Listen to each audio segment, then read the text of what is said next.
to the Be the Ultimate Assistant podcast with Bonnie and Vicki. Hello, everyone. I'm Vicki Sokol-Evans. And I'm Bonnie Low-Kramen. Welcome, everyone. Welcome. And so, Bonnie, we are here in Dubai at Executive Secretary Live, and we've had the honor of being able to speak on stage with some amazing speakers. Yes. And for our listeners, please know the background noise that you may hear, coffee cups clanking, is because we are at the hotel and we're just sneaking away in a little corner. And who do we have here today? We are so happy to have as our guest a great friend, Debbie Gross, who is the Chief Executive Assistant to John Chambers at Cisco Systems in California. She's been working with John for the past 25 years and still going strong. She's been an assistant for a total of 40 years, which, you know.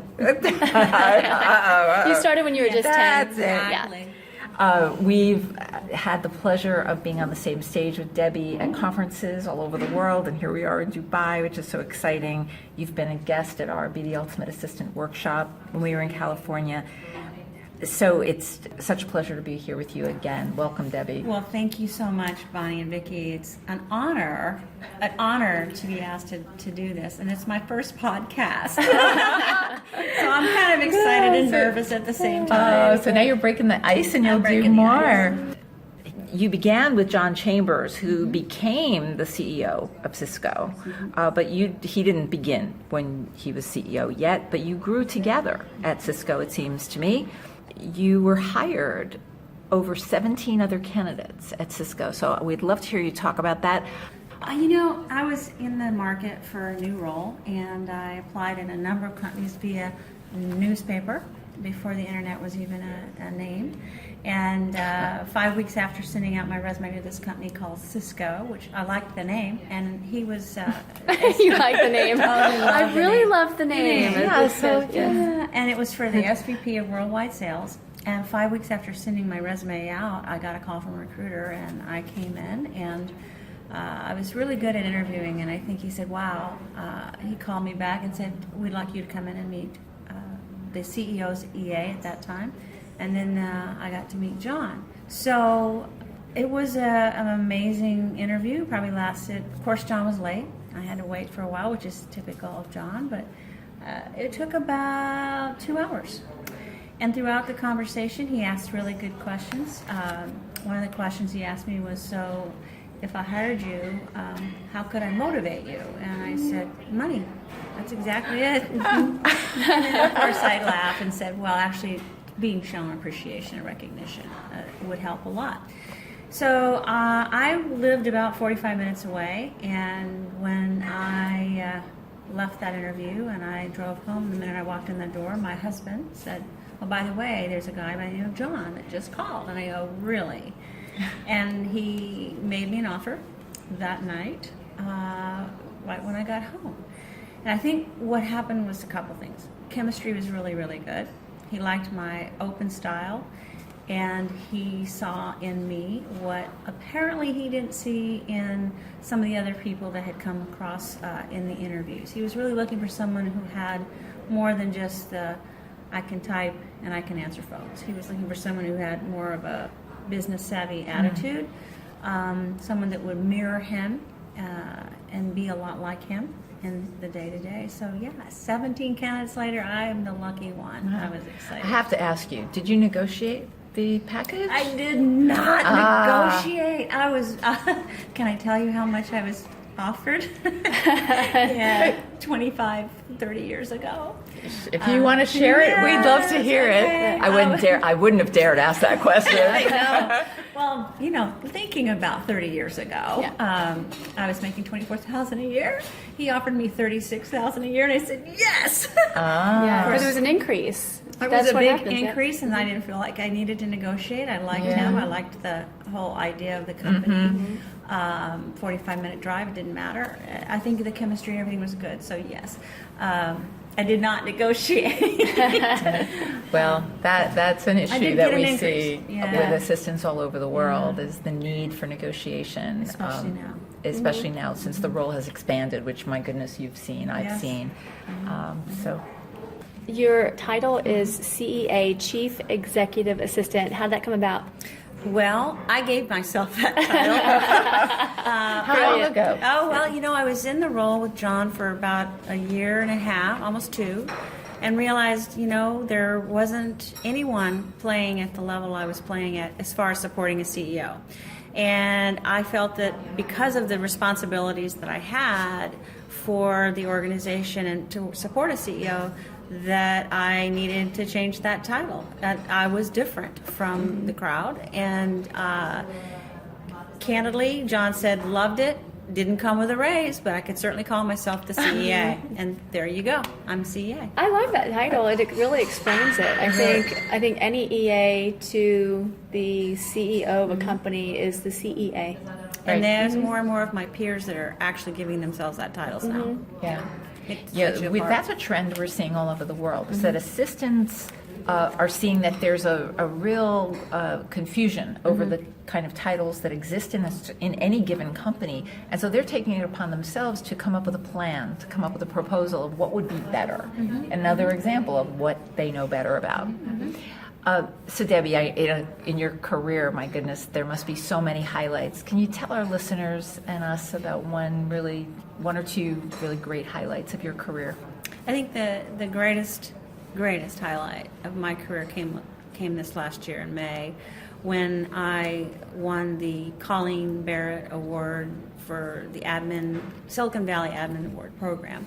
It's the top award for Silicon Valley, and it is actually given to the recipient by Colleen Barrett. She was the initial executive assistant to the CEO of Southwest Airlines.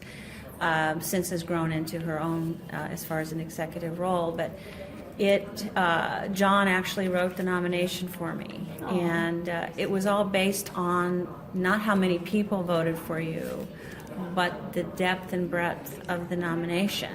And John made me sit in the room when he dictated the nomination, and candidly there were tears coming down my eyes because I didn't know he knew that much about me or had that much to say, but it was the crowning glory for me in my career, and I'm very proud of having won that. After 25 years of growth and development, I won that award. Now I sit on the advisory board for the Silicon Valley Admin Program for next year. So. Congratulations. Yeah, that's so amazing. exciting. It is a very exciting moment for me. And for those reading about this podcast on my website, on theultimateassistant.com, the photo is of that award when Debbie received it. Thank you so much. You're so welcome. Thanks for sharing that. So Debbie, I've heard you speak several times from the stage, and I've heard you say that you connect the dots. What exactly does that mean? So connecting the dots is when, as an administrative professional, you have a lot of different pieces of information. And if you looked at it and pictured it as on a whiteboard, they don't all seem to match. There's a piece of data here, and there's a piece of data here, and there's a piece of data here, and a piece of data here. And what I do, and I think is kind of a skill, is to say, okay, this piece of data suddenly does connect to this one over here. Now they may not come in at the same time, but they make something happen. And the key is to be able to see the bigger picture and say, oh, that makes sense. That's why this needs to happen, or that's why this meeting is occurring, or that's why this should be, taken care of in a certain way. They don't all come together at the same time, but I think John has really found value in my ability to connect the dots. And let me give you kind of an example. Yeah, I'd love that. Great. I'm an observer. You need to listen and look and learn. And I noticed this one particular executive in our company going in and out of our Chief Human Resources Officer's office. I also noticed that he was going into other offices. Just noticing. Then you can tell by body language that and maybe that things weren't going so well. Didn't make any sense to me until he came to me and asked to see my boss. My boss was CEO, wanted to get a meeting on the schedule. My normal MO would be to ask him, so what's this meeting all about? Why do you need to see my boss? This is the typical gatekeeper mentality. I knew based on what I was watching and observing that there was something bigger here. There was a bigger issue that was occurring. And so without asking a lot of questions, I took it upon myself to say, sure, let me get you on the schedule. Now, I could have waited a month, I could have waited a couple of weeks, but I sensed through a few things that this was far more important. This was a person who had a pretty high level position within the company. So I didn't ask John, I just went ahead and put him on the schedule. And of course, when John asked me why is so-and-so on my schedule, I said, I think it's somebody you're going to want to talk to. I think there's something that's going on. I didn't have all the information, didn't have all the details, but I connected a couple of dots to say, this is someone that probably needs to see John quickly. As it turns out, it was a very good move on my part because this was an executive that was going to want to leave. And John was able to actually kick it in time, meaning address it, save it. He did leave a year or so later, but he didn't leave as quickly as he could have. Right. And so that's just one example of connecting dots. They don't always make sense at first, but they do begin to make sense, and you can see it from a higher level, a higher picture. They make a picture. But when John asked you about that meeting, you didn't say, you know what, I have a feeling that he may want to leave. Oh, you did tell him the reason. No, I didn't know that this gentleman was wanting to leave. I just had observed, and that's one of the things I said. I said, I've seen him in and out of our office. You said that to John. Yeah, I so did. I said, I think much. this person may have an issue that you may need to address. I didn't have all the pieces. Sometimes you don't get all the pieces, but you get enough to say this is important or not. So that's it. And that's valuable for the company, what your that skill. Yeah. And so besides observation, are there other ways that you get the data?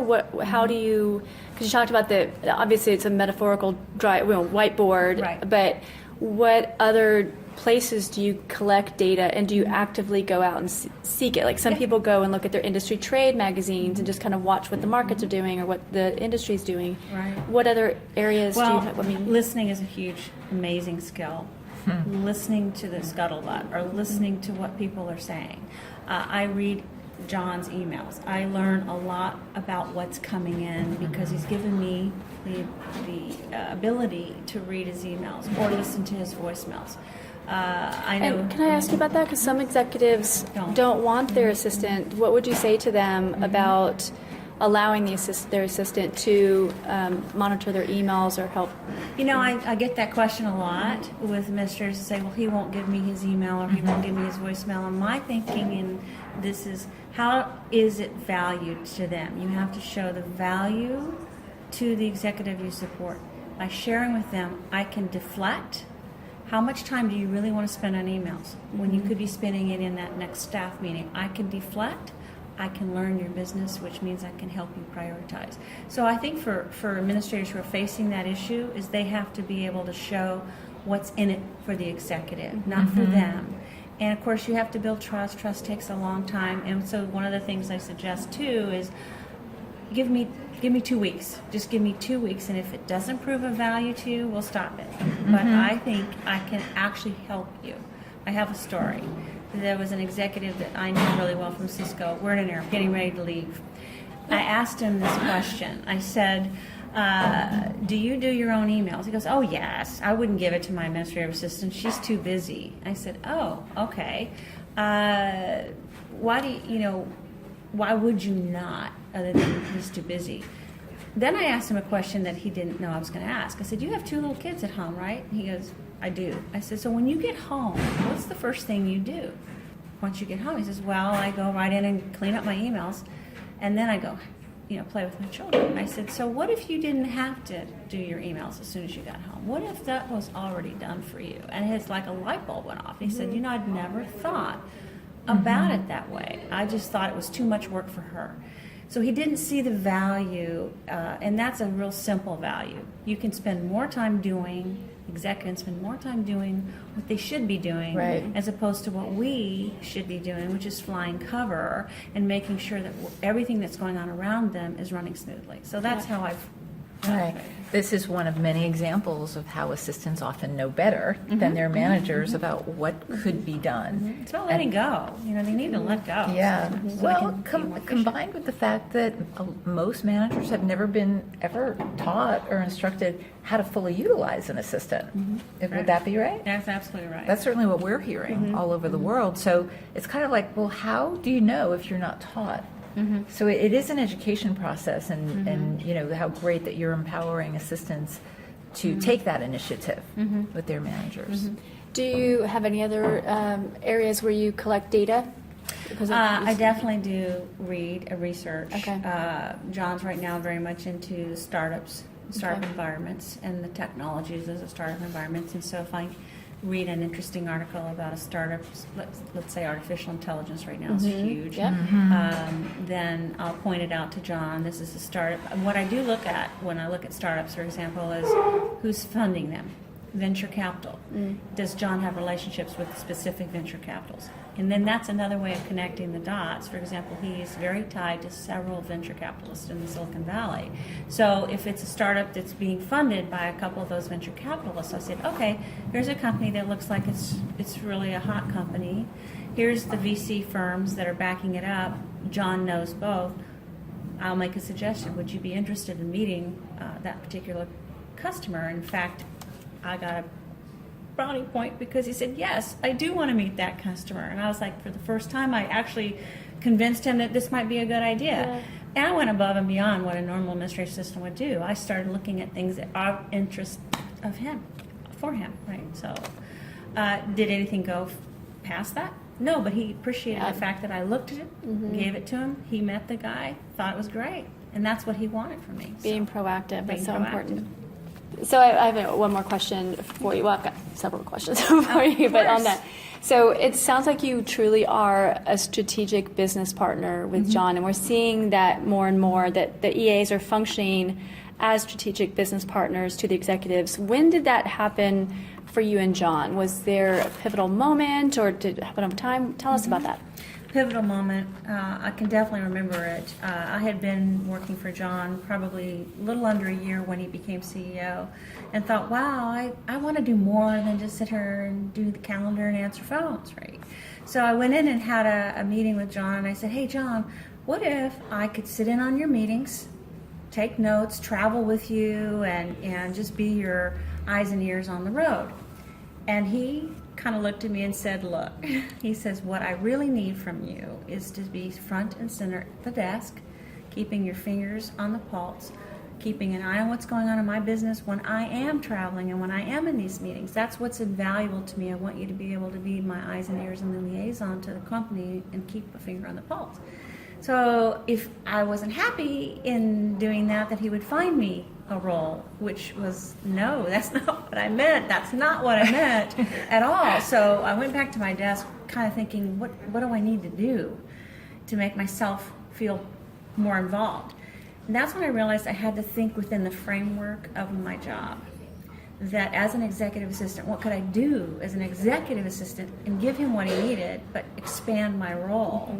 And so as a result, I began to create specific initiatives. For example, we had maybe 12 executive assistants in our company at that time, and none of us talked to each other.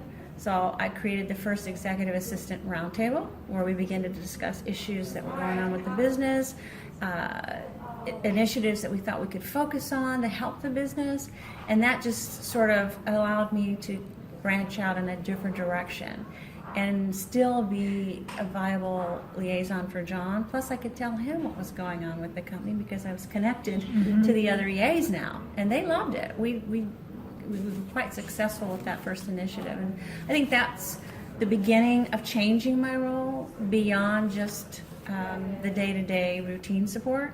When you first told him about that idea, did he jump all over it immediately? Was he just like, yeah, you know what, Debbie, that sounds like an awesome idea. He was happy that I was looking in a different direction and didn't want to leave, right? And that I was actually doing something that would help him and the company. You know, he has his role, I had mine. And mine, what I started to realize was my role is to build a cohesive team of executive assistants supporting Cisco, which in turn would help him build an executive team supporting Cisco. So it all kind of opened up a few doors that I never had expected to open, right? Yeah, well, you were there you're still there. Yeah, You're still there. 25 years and still going. And at some point, that group of 12 assistants grew to 1,000 assistants. So you globally, led this group of 1,000 assistants globally. How do you do that? That blows my mind. So what did that look like? Well, it was a transformation over time. But one of the things that I feel has worked well for me and did work well for me is you rally a group together, not a big group, but you rally a group together of administrators who all similarly have the same passion. So, for example, if reward and recognition is important, which most administrators will say, yes, please, we don't get recognized enough, you get 5 or 6 or 7 people that are right on board with you on that. And then you begin to evolve it and communicate it. And these people are marching in step with you. In fact, they're marching ahead of you at times because they're as excited as you are about it. To have a vision, like if I would come to the table with this, hey, what if we did this? Wouldn't this be cool? And everyone goes, yeah, let's go do it, right? And so you get 5 or 6 excited, and then they talk to 5 or 6, and then they talk to 5 or 6. You email, you put it out on your administrative websites, and the next thing you know, you have a whole lot of people excited about a phenomenal initiative that, wow, did that just start Corp? Did that start with Debbie, or did that start with that group? And so I think over time, leadership is built by creating passion, by creating a vision, and then getting people rallied around it and excited about it. And I've never been one for not being creative. I'm totally creative. I have some ideas that fell flat, but I have a lot of more ideas that I think just jumped out and grew like a plant. And as a result, also knowing what the administrative I felt needed, our community needed, if you can sort of start to pinpoint those needs, you can get people to say, yeah, I'm on board with you. So I think that's how it grew. And I never ever thought of myself as a leader of 1,000 administrators. I'm humble in that way. I'm just honored that they do think of me as a leader, because leadership is not something that you're born with, and leadership is not something you're giving. You grow it, you develop it. Right. And it's about caring for people, and caring for people that support you, and caring for people that support the company, giving them sort of an idea of what to do, and helping them along to get there. So that's kind of, I think, how it happened. What's an example of one of those ideas that totally clicked? That totally clicked. Well, the reward and recognition program was phenomenal, and it grew and grew and grew, and now it's global. It's global. And we have a Supernova Award, we have a Nova Award, and then we have a Buzz Award, which is administrators just saying, she did a great job today, and it's on a buzz. So it's grown unbelievably. Started with, we need to be rewarded and recognized. And how do you do that? By the way, how do you do it without costing money? Because we were a very frugal company, right? And there were so many things that I got them to think about. You don't have to have an award that's money. It could be as simple as just putting their name up on the website, right? People love seeing their names up there. So as a result... And that's still happening? Yeah. Oh, it's big. It's really big. And they want to be recognized. It's very motivating. It's totally motivated. We've got the mentor program. We have career development program team that manages career development, because that's really important. And I've got really passionate people on that team that love career development training. We've got some new initiatives that have just been created over the last year. One's called On the Spot, where we have found that administrators spend a lot of time behind the desks and not communicating, around the coffee cooler. So a team created On the Spot, where we bring 20, 30, 40 administrators into a room. They can be sitting on couches or pillows, and they talk about topics that mean something to them. That's not necessarily business. Like cats? That's what means something to me. Cats. I'm just kidding. Well, no, but I don't know. Like random guitar playing or what? Well, like what? No, but for example, the last one we had was how to survive the holidays. Cool. And we brought in administrators who have big families, no families, cultural differences. We have one coming up called How We've got some stories for you. Yes, we do. Yeah, you do. That's better than cats. So, that's a new one. We have another initiative called GRACE, and it's Global Remote Administrators Connecting Effectively, because we have a lot of remote administrators who don't even come into an office. They live and work from home. Right. That's an initiative that took off like wildfire last year, and it was based on you going to Office Dynamics and running into one or two of our Cisco remote administrators who never met me. I said, why don't we start connecting? So those are the things that create these initiatives that I think hopefully will outlive me. Well, and acronyms are really popular. Don't you have another one? Hugs? Hugs. Oh, yes. Hugs. Helping you get started. Love that. Oh, love it. So when you're a new administrator and you come into Cisco, It's their onboarding process. yeah, we connect you with someone who kind of helps you get through the waters of, it's not always on the web. I'll help you find it on the web. Right. So, yeah.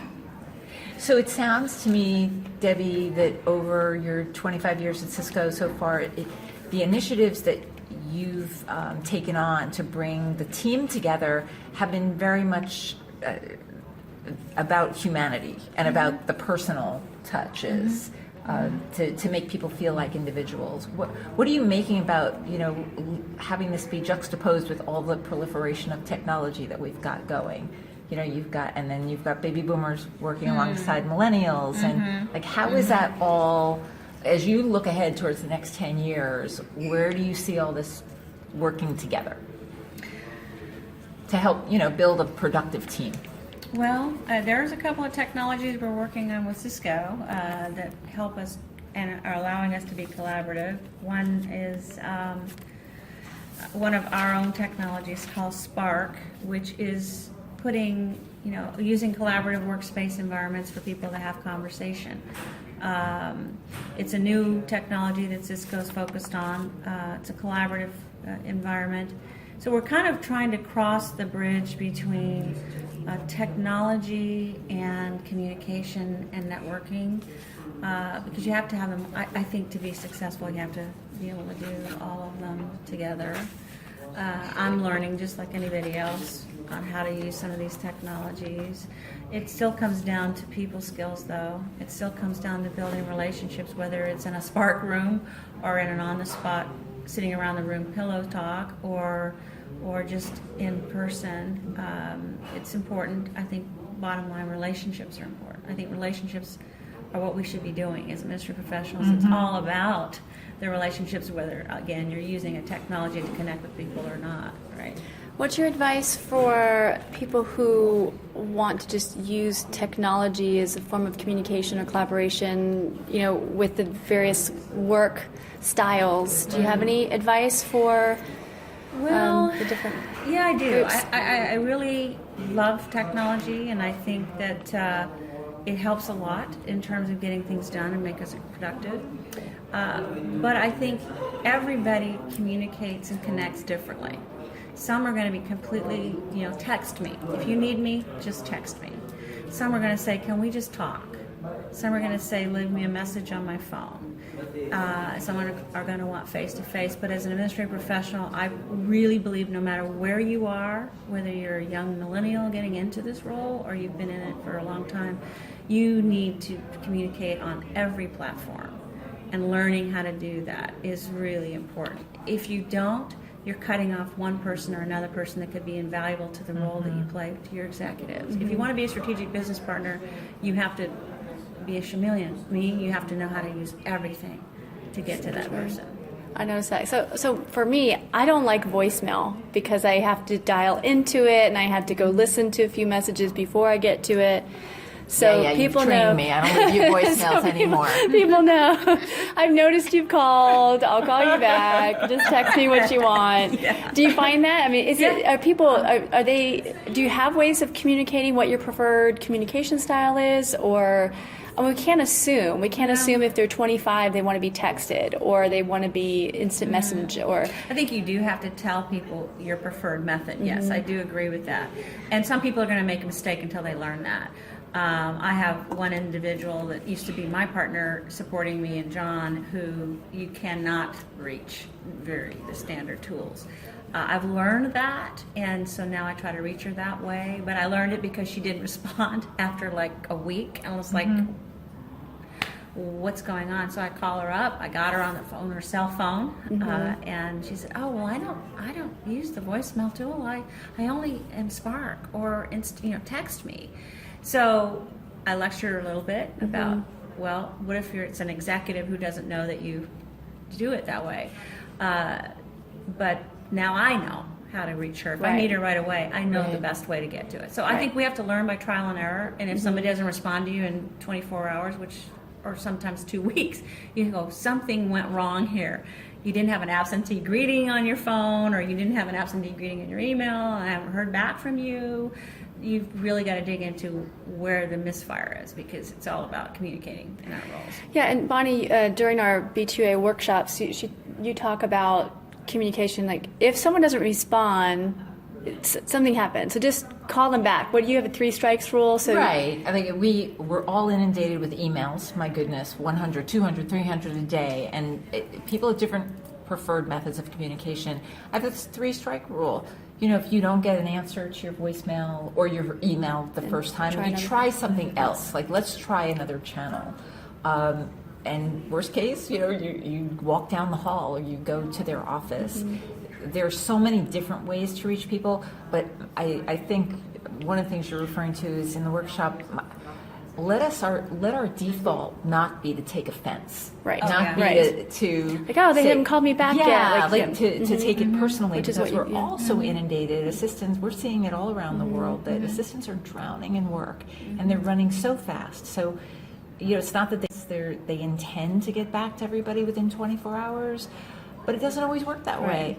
But Debbie, your story is not an anomaly, because we certainly hear in our Be the Ultimate Assistant workshops the assistant who kind of laughs and says, "Oh, I've never even set up my voicemail. I have no interest in setting up my voicemail. People, get me by text."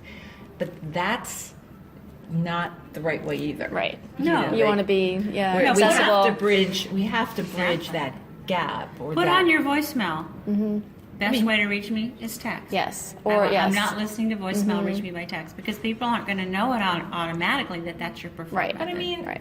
I'm not sure that's a great idea either, to say I don't listen to voicemail. I mean, at work, in your personal life is one thing, but at work, that's a different The best story. tool is the transcription. So there you can leave a voicemail, and the actual system will transcribe the voicemail into an email. I love that. We had that at do you guys have that at Cisco? It's growing. Yeah. Yes. And that way, if you're in a meeting, you're away from your desk at a meeting, the phone rings, goes to voicemail, the person leaves a voicemail, and you can see the message on your phone, like, oh, I gotta leave the meeting, bye. Or just respond to it, or whatever you need. Well, yeah, you're right, Bonnie. You don't want to say, I don't listen to voicemail, but what you might say is, your message is important to me. My preferred method of quick communication is text, and leave it at that. Right. And then that says that, Right. that's your preferred method, but, so I get it. If you need to don't reach want- me, send an email or Yeah, send a if it's text. urgent. If it's Exactly. urgent, yes. You're talking though about at this point in time that we're recording this podcast, Spark is kind of a new Yeah, it's technology, a new communication tool. and the transcription tool is another new technology. So I listen to that and I think, well, where's the training for that? Is that happening? Are people just learning it by trial and error? Is it just haphazard? It just happens. Like, all of a sudden, I'm getting an email of something that was my voicemail, and so there's low barrier to entry on the transcription piece. So it has me thinking, or I'm wondering about it reminds me, Bonnie, how do assistants keep up with technology? Is there training? Do you guys have lunch and learns? What do you guys do? Well, with Cisco, we came up with a fantastic idea years ago on what we call tools champions. So we have administrators who are just really technology smart.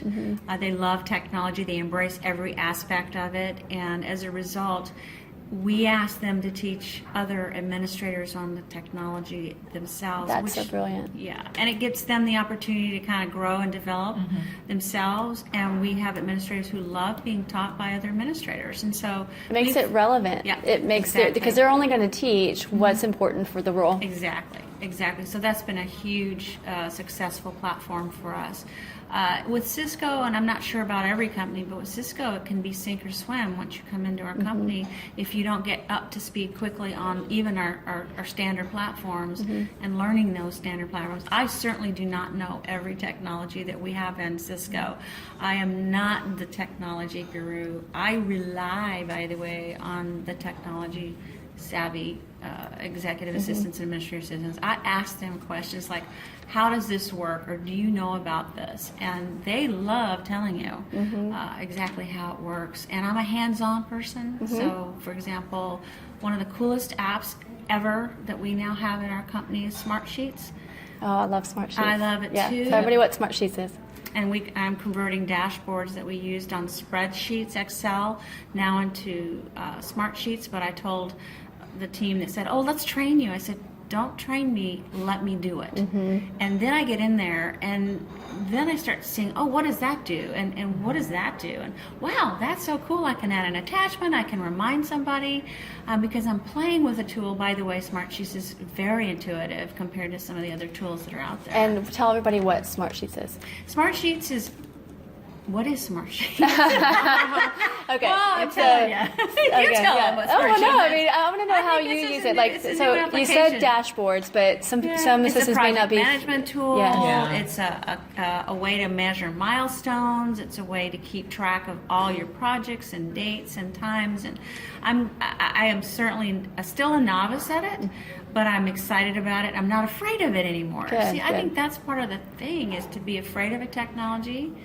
Really, you can't be afraid. Be curious and then jump in. And there will be technologies that are going to work that you like, and there'll be technologies that you just could care less about. And I have a few of those, within some of the companies, technologies that I could care less about. But long story short is, I think for administrative professionals, find what works for you. Find what really makes you productive, not counterproductive, but you like. It gives value back, and embrace that, right? Share with that Yes. other people, because there are things that some people are just not going to care about, right? And then there are things that people go, "Wow, I never knew was it. I never even knew it was there." It's like when you have a new app on your iPhone. Yes. And you go, "Oh, have you heard about this app?" And then they say no, and then you can't wait to show them. Yes. And they go, "Wow, that is really cool." What's your favorite app, by the way, on your phone? Well, there's two, but one Okay. is Waze, WAZE, and it's a GPS tracking mechanism. I agree. I love Yes. it. She just never steered me wrong, even though I'll say, wait, I wouldn't turn there. Yes. I've balked at it a few times, but if I don't do it what she says, I Yes. end up costing myself I time. love how you're talking yes. about her as a It's person. Yeah, no, she's... So what's the difference between Waze and a normal regular GPS tracker on your phone? Well, for some strange reason, Waze has a way of getting me exactly to where I want to go without too much of a hassle. Plus, it'll tell you there is an accident ahead, or there's a policeman in the corner. I like how you I like how you whisper Whisper, policeman. Policeman in There's the a corner. policeman. There's a I policeman. have used, I've used the Google Maps, but for some strange reason, and this is what I mean by find what works for you, I'm drawn to that. And by the way, smart story, I went to Italy with my husband and used Waze, never thinking it would work. Now, the street names were wrong, but it got us to some incredible places perfectly. And I said to my husband, see, this is a great app. And the purpose of Waze is going to take you the shortest in the shortest amount of time. Not necessarily Exactly. distance-wise. It still may be a longer route, Yep. but it will take the shortest amount of time because it diverts you away from traffic and construction, and so it monitors all of Exactly. that real-time accidents. So we're huge fans of Waze, and there's a lot of assistants around the world who still don't know about that app. So And we ask in our classes, and that's a perfect example, and I'm of a mind that we all should be working from the same list. Right. From the same list of of apps. can't live without. Like why should it be that you and I can't live, the three of us can't live without it? Right. And yet there are some assistants out there who don't know about it. So or now you executives, do. yes, So please and share it with your Oh, yeah, executives. love it, love it. And what's love your other it. app? And the other one Okay. is Yelp. Yeah. I use Yelp at work. When John wants to go to a specific restaurant, I'll Yelp it, see how many stars are there. I use Yelp in Italy as well. Found some fantastic restaurants. It gives you, and not just restaurants, it'll give you feedback on, for example, maybe you're looking for a hairdresser, or maybe you're looking for a hotel. You can literally type in city, name, and it'll bring up all the hotels. But I do pay attention to the ratings and take a look at 3-star, 4-star, 5-star.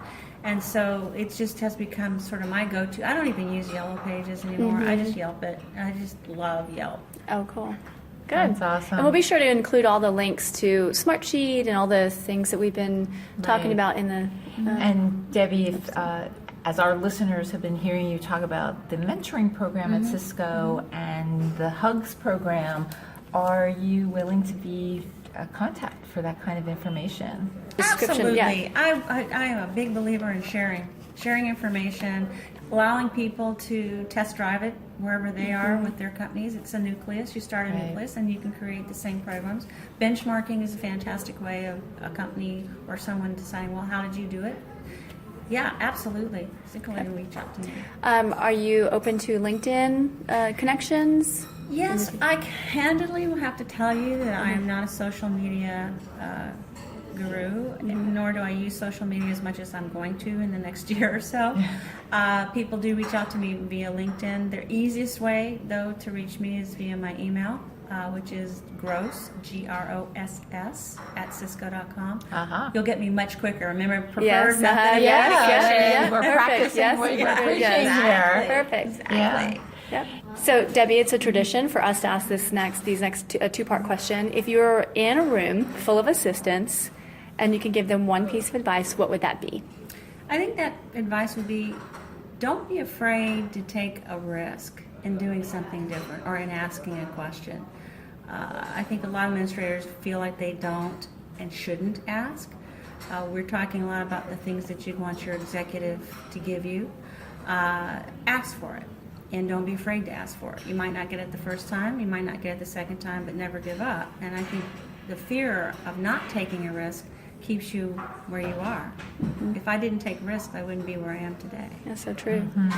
And what about if you're in a room full of executives? What one piece of advice would you give them? Well, based on what I know about executives, empower your administrative assistant to be all she can be to support you. Empower them, because I think holding back, not giving them the additional workload, not allowing them to be part of your business, not giving them your emails or voicemails or whatever, if you're not empowering them, then they're only going to be as good as you let them be.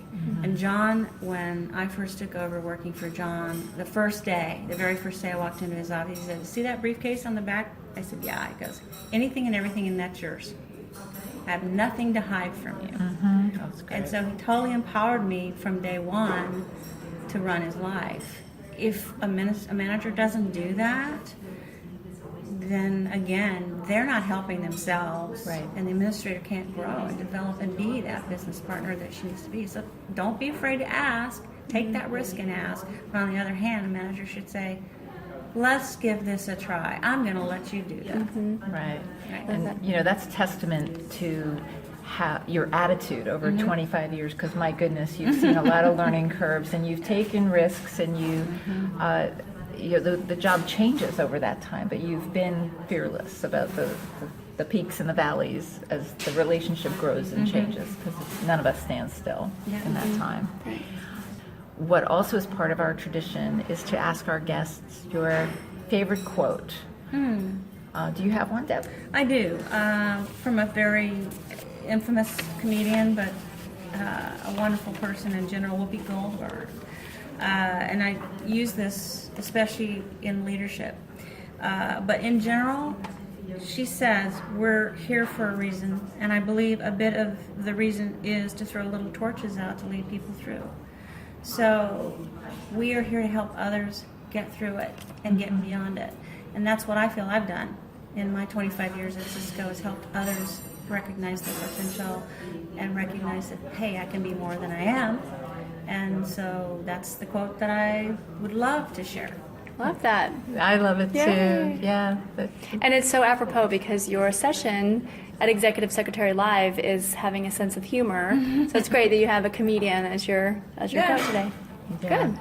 Well, we're so grateful that you shared this time with us, Debbie, because you've got so much wisdom in your career to have shared with our listeners who are not only assistants from all over the world, but HR professionals and executives and recruiters who need to know this information. Well, I want to thank you guys for giving me the opportunity to share and talk about myself.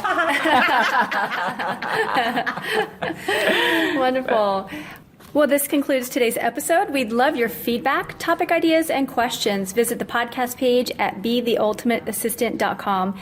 Thank you once again to our awesome guest, Debbie Gross, and to you for listening. We'll see you next time. Bye, Bonnie. Bye, Vic.